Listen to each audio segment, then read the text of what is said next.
Welcome to the Rebecca Adehill Podcast. I want to start off by saying that I want my name to remind you to go and live your life big, to take risks, to go all in and write one hell of a story with the one life you know that you have. I'm a 7-figure business mentor, wife, and mother of 3, and I'm here to share my journey with you as I am constantly moving in the direction of more bigness, more impact, more wealth, more depth, and more life. My aim with this podcast is to activate and inspire you to go and live your life big in the fullest, most passionate way. I'm so glad that you are here, so let's dive right in. Hello everyone, welcome back to another episode of the Rebecca Adehill Podcast. I hope that you are having the most wonderful start to your week. Today, I want to have a conversation with you that I just intuitively feel is needed right now.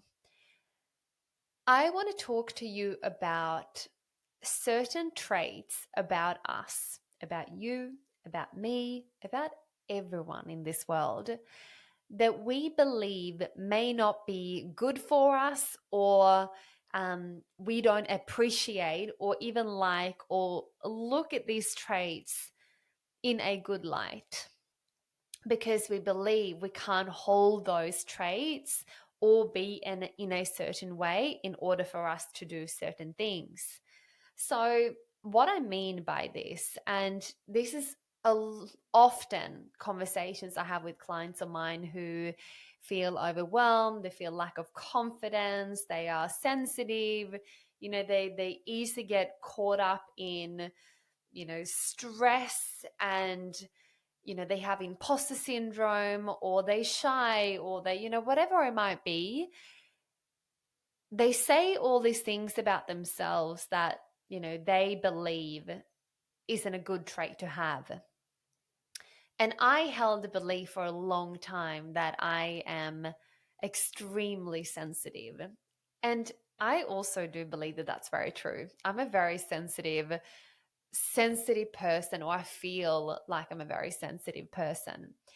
Now, maybe that doesn't come across on the surface that I'm a sensitive person, but I'm really sensitive. And I used to make that wrong about me for a very long time, that being sensitive wasn't good. And everyone speaks about having thick skin in business and how important it is to, give less fucks, just go out, go on about your day, just be ruthless, keep moving. Like, gosh, love all of those things. But I feel like that is harder for me to hold than really like meeting myself in terms of where I'm at. So I want you to think about something right now where you feel I am, insert whatever you believe that you are. I get easily overwhelmed. I am not good enough to do this, or I am really sensitive, or I am X, Y, and Z. Just think about something right now. The first thing that I wanted to change is to say, instead of saying I am, I wanted to do the slightest shift and to say I feel. So instead of saying and putting the label on the self as I am sensitive, I feel sensitive, that we can then acknowledge the feeling that is actually not a label, that's a part of us that is fixed within us, that cannot be shakeable. That if you feel overwhelmed, instead of I am overwhelmed, I even like to call it that I do overwhelm, because doing overwhelm and feeling overwhelmed is actually a choice. And often overwhelm happens when we don't have our priorities right, or when we are trying to be somewhere we are not, and then we feel and do really overwhelm. So the first slightest little shift that I wanted to make is that instead of saying I am, I wanted to say I feel. I feel, or I do. I do overwhelm right now. I feel really sensitive right now, because often all of these emotions that we feel, we make them wrong, which means that we make ourselves wrong. So the internal dialogue that we will start to have with ourselves is not very kind. And when we operate from that space, when we are not very kind to ourselves and our internal dialogue is not very supportive, that is going to affect every area of your life. And something that I have had to navigate over the years is to actually learn to be my own biggest fucking cheerleader.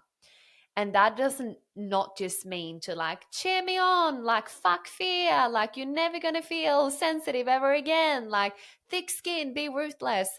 That is not what I'm saying. But what I am saying is how I look at those parts of myself that really needs my attention. There needs a bit of extra love and compassion.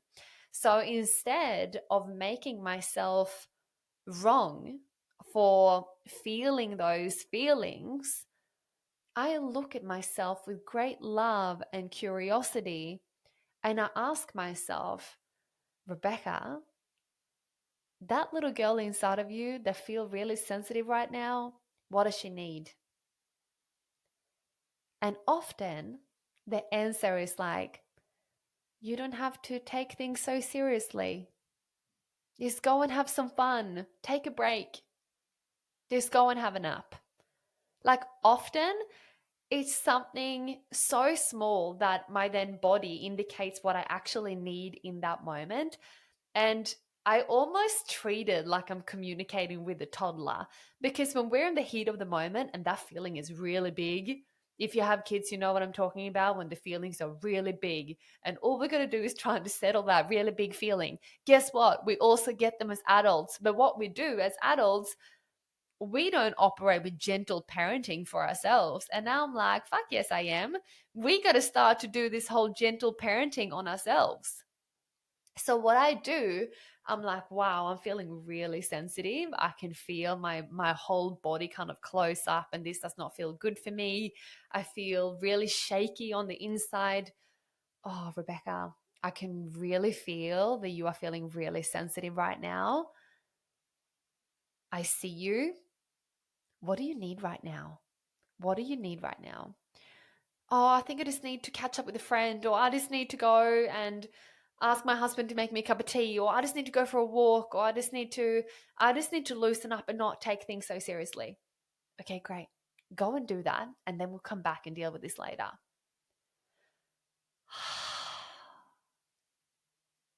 When you learn to be kind to yourself, and again, I know that you have heard this so many times, be kind to yourself, be your own best friend. Cringe. Yes, but are you though? This is what I'm saying all the time. It's not about what you know, it's about what you do with the information that you know. This is why I'm like so sick of hearing people. I've heard that before. Yeah, but why haven't you done something about it? And I am actually, something that I am is that I am ruthless when it comes to stuff like that. Don't come whinge to me if you know what to do about it, but you haven't done it. Come back to me and have a conversation when you've gone and done it and you still feel like shit. Then we can have a conversation and then we'll work at something else. So I want to ask you right now, are you showing yourself a lot of love and compassion that you need right now? So there's just a version of you, maybe there's some inner child work, there's just a version of you, the perfectionist in me comes up a lot.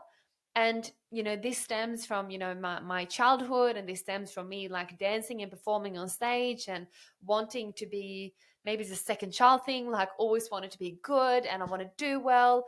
And Brody said to me the other day, he said, gosh, Rebecca, you are so mindful, like all the time, like every interaction that you have and every person that you meet and everything that you do. He's like, you just want things to be so perfect. And I was like, yeah, I really do.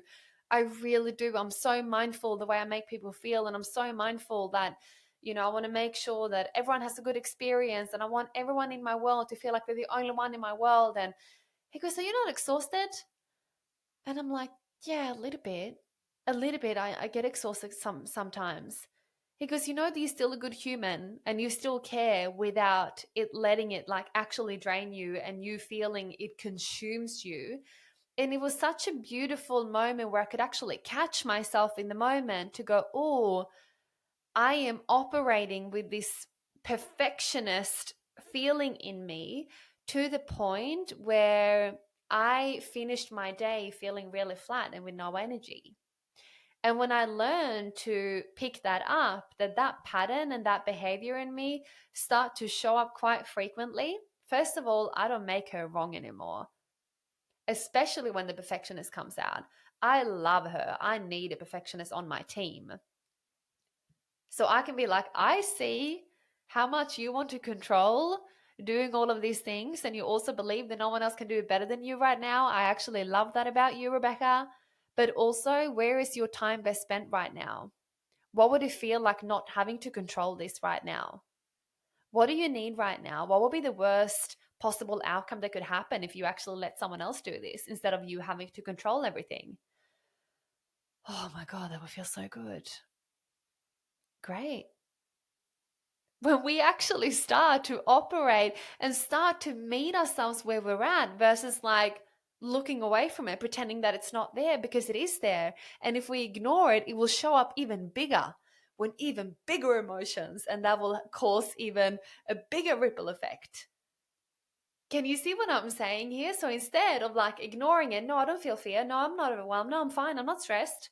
To be like, I'm fucking stressed right now. Beautiful. I see you. I love you. What do you need right now? All of the big things that we're feeling and all of the big feelings that we have, they're not so big anymore, because you are learning to meet yourself with love and compassion. And most of us know to do all of those things, yet we don't do it. And I think this is like, as my business is growing at a very rapid rate right now, I need to be even more mindful of this. So it's not because you're at my level or going into new levels and, you're becoming more and more and more successful. That doesn't mean that I don't have feelings. That doesn't mean that I don't navigate tough times inside of my business. That does not mean that, I sometimes cry at night and I have a shit day and I need to be held like a little baby. And, that doesn't mean that I don't feel all of these things. But what it means is that I now have the tools to support that version of me. So I don't make her wrong. I don't make her go away. I take up my little toolkit and I support her, because I know as soon as I give her the love and attention that she needs, she's not going to be as powerful and as big. It's like when you're dealing with the toddler when they're having a meltdown. If you bring out your toolbox with all the little tricks that you can do to make them feel better, often it's like a 3-minute moment and then it's over. Yet we like ignore it because we see it as wrong or as bad or I'm weak or I'm not good enough. We just got to stop that. And what happens if you like, I welcome all of it? I feel like I am the most sensitive fucking person on this planet. I have the biggest perfectionist person sitting inside of me. I am a people pleaser. I am a overachiever. I am this. I'm like, what if you can be like, fuck, I welcome all of it. Come at me. I've got you. Let's not ignore any of those versions of you. Let's welcome them. And now instead, let's develop a little toolkit to make them less powerful, to make them stop you in your way. And this is why I'm navigating moving in my business on my good days, on my bad days, because I've got a really solid premium toolkit that I can pull out to support every version of me when I need it. So I think this is just the conversation I want to highlight today, that whatever you are feeling right now, can you just give that a moment and actually sit with that? Why are you feeling frustrated? Why are you feeling overwhelmed right now? Why are you angry?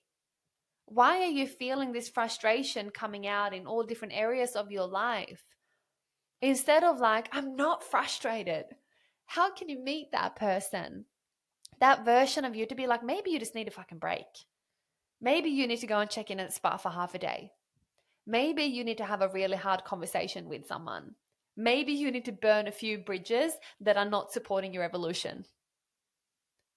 What do you actually need right now? Because when you can start to meet yourself with this level of compassion, the flow and the ease and things feeling really effortless will start to show up for you. But when we are continuous operating like we have this label that is fixed, I am not confident. Guess what? I wasn't confident when I started this podcast. I don't feel confident all the time, but I know what I need to do in the moments where I don't feel confident. I've got my little toolkit, I bring it out, and then I keep moving no matter what. And when the perfectionist come up, first of all, I love her and I'm like, I thank you. I love that you have such attention to detail, that you care so deeply about everything that you do. I fucking love that about you. But now it's not working in your favor. So we're just going to actually get the toolkit out and actually support that version of you, because it's not helping you right now.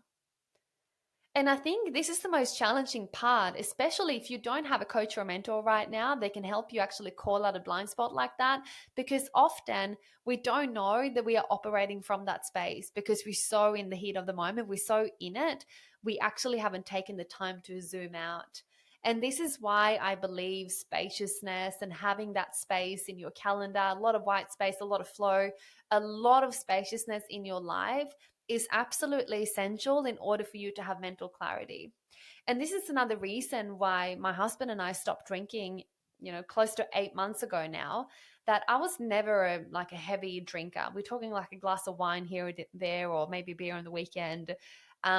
I was never a big drinker, but I also knew that the small amount that I had, it will play a part into my mental health and my mental clarity. So for me, it's a priority to be as sharp as possible, because I am serving a lot of people right now. I need to look after myself. I need to look after my clients. And I also obviously need to look after my family and everything that comes with that.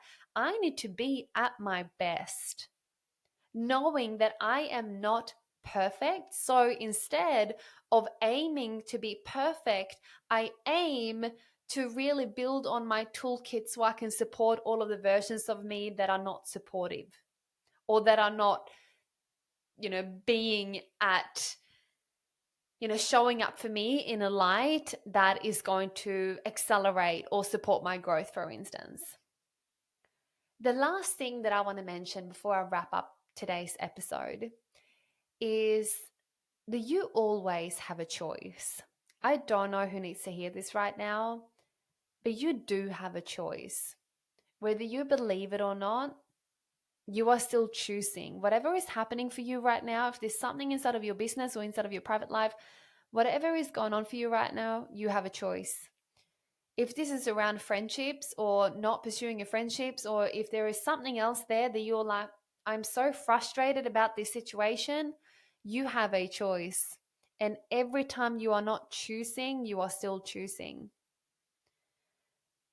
That I believe that we become free when we realize that we have a power, when we have the power to choose how we want to live, who we want to be surrounded with, how we want to operate our businesses, how we want to feel, how well we looked after ourselves, how we want to live our lives. We get to choose that. And I think this is when you can actually stop and take full responsibility for your life, for your business, the way you operate it, the way you run your business, the way, the energy inside of your home right now, your current circumstance. What happens if you simply took responsibility for that? And maybe you have. And I'm proud of you if you have. But I think that was one of my biggest things in my evolution and the growth that I've had over the past couple of years, that I did not give that responsibility to anyone else but me, not even my husband. And he's a great support.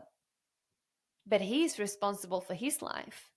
He's responsible for all the things that he wants to do. But I knew that there was no one else, no coach, no mentor, no friend, no family, no one's opinion. It was my responsibility to take complete ownership of my life.